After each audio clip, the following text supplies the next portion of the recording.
The Way of the Servant, Book 4. Self-mastery and servantship are one, for where one is, the other is found, and where the other is, the one is also known.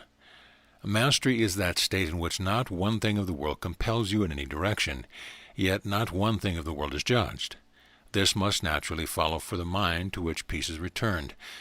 To lack mastery in any aspect of life is to lack it in all. Mastery is the foundation from which the servant enacts the movement of love proceeding from the Father through the Son, serving the one goal of atonement by demonstrating its completion in you. This is given as a clear sign unto you. Mastery is completed when not one habit learned of the world remains. Not one love you have miscreated for yourself is justified of you. Look well then at the whole of your life, and behold with innocent honesty the loves you would keep for yourself. For what can you carry forth from death to life? Even the body will be outshined.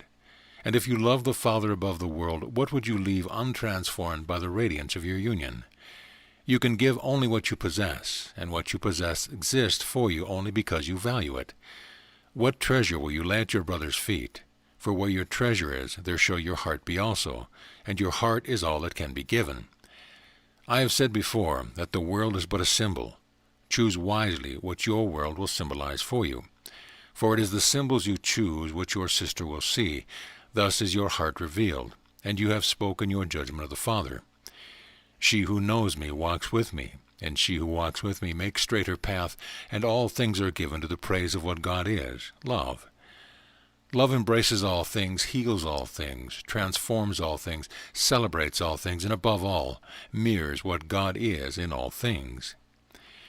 Give no thought then for tomorrow, neither for the things you shall eat, nor for the things you shall wear, for the Father knows you have need of these things, and he will not leave you comfortless.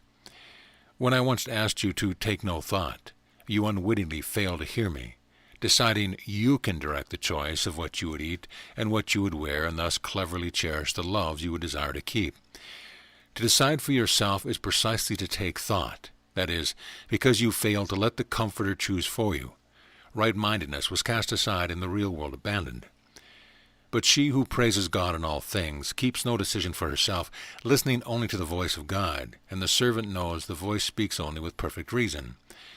To cling to but one love you have miscreated is surely to be unreasonable, for you have learned the symbols of the world can be but the symbols of death. Death is no longer your will, but life. I am come again unto you that you might have life, and this more abundantly. Learn well then to ask before each choice, does this value the symbol of death or of life? Abiding in innocent honesty, you will realize that the Comforter's guidance is immediate and uncompromising. Herein will be revealed to you the final meaning of my teaching.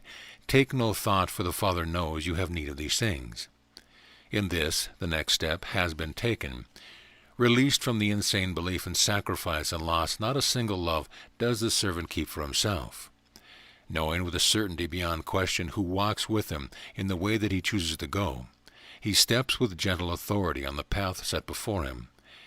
Caring not for what she shall wear, nor what she shall eat, she listens for the voice of the Holy One. Because her prayer is only for that which can reflect the Father's perfect love through her, her joy is forever complete.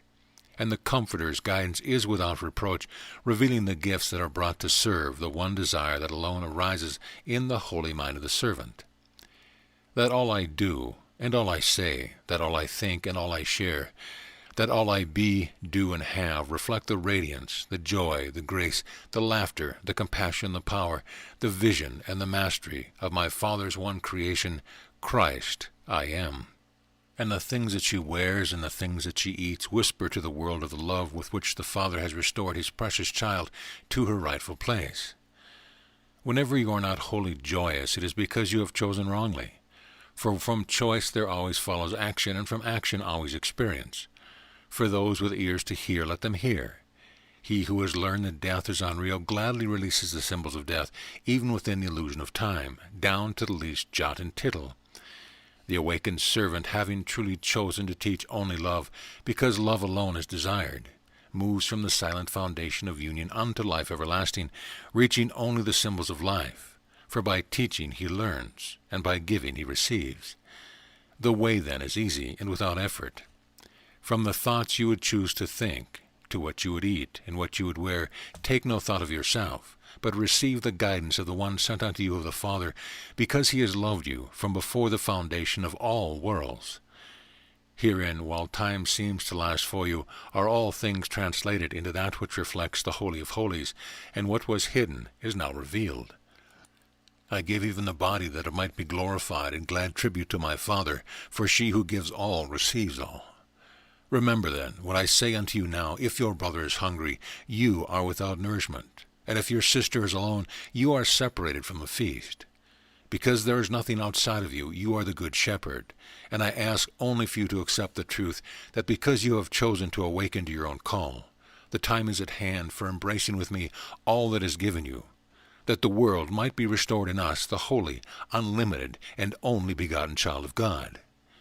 If you will do this with me, all things will be embraced, and love will light all things. Be you therefore of good courage, love one another as I love you always. Rejoice and celebrate with one another often, for if there are 2 or more gathered together to embrace the world, I am in the midst of them. We walk now with certainty, holding not one love back from the teacher, who would heal all wounds, and translate even the body, the symbol of ego, into that which reflects only light to a world redeemed from the dream of separation. The final lesson has been learned, and now will be gladly lived. There is nothing outside me. Now it is finished. He who understands these words lives them, and his life is a dance of devotion without ceasing, unlimited forever, for he knows what comes to pass. The happy dream dawns now, having been placed safely within you by God himself, even as you were, for but one brief moment distracted by a tiny, mad idea. My peace I give unto you.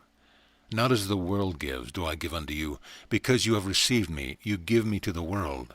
Because you give me, do you eternally receive me, for ever and ever. Peace be unto you, beloved, precious, and ancient friend. Amen. End of Book 4.